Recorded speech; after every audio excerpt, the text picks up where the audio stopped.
Following the Civil War, the American economy was expanding rapidly.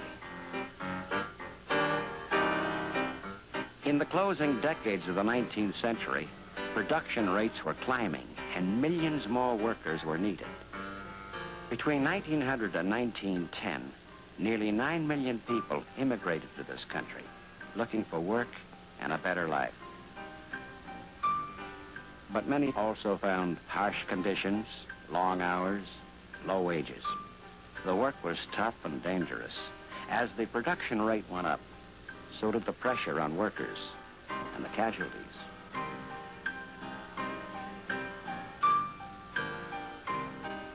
Railway workers had one of the most dangerous jobs. Nearly 15,000 were killed between 1902 and 1908. Mining accidents were frequent. 4,700 died building the Panama Canal. In a single Pennsylvania county, 526 workers were killed in 1 year. There were few government rules covering safety and health, and workers had few rights. There was no legal protection for unions. When workers did organize against these harsh conditions, their strikes were usually broken by the company, sometimes with the aid of hired police or government troops. Outraged journalists and social reformers began to support workers' efforts to organize. Photographer Lewis Hine exposed the horrors of child labor. Novelist Upton Sinclair, in his classic work, The Jungle, described the brutal lives of Chicago's stockyard workers.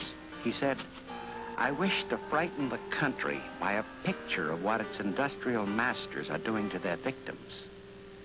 Exposés like these finally led the government to create the first agencies to protect workers. Woodrow Wilson won labor support by agreeing to improve safety in the workplace. In 1913, the Department of Labor was established. Pressure for change was often finally effective only after a major tragedy. After 361 men died in the Monongah mine disaster of 1907, the Bureau of Mines was set up to supervise mine safety. Gradually, industry began to regulate itself in what is known as the voluntary safety movement. The National Safety Council, founded in 1913, set voluntary guidelines for safety engineering and better working practices. Companies put guards around dangerous machinery, set up first aid stations, and began safety classes. But safety education stressed that most accidents were the workers' own fault.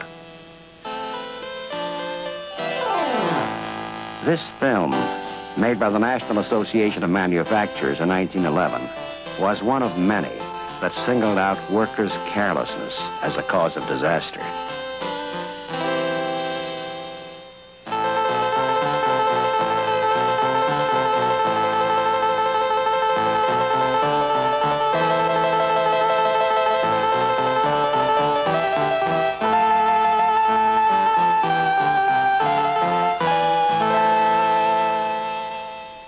But many terrible tragedies were not caused by workers' carelessness. The same year that film was made, a fire burned the Triangle Shirtwaist Factory in New York. Because many of the exits were locked, 146 people, mostly young immigrant women, died.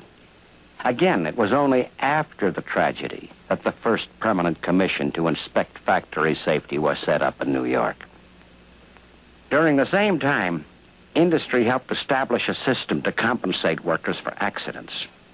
While this workman's compensation system gave employees a measure of financial security for the first time, it took away their right to sue the company for damages.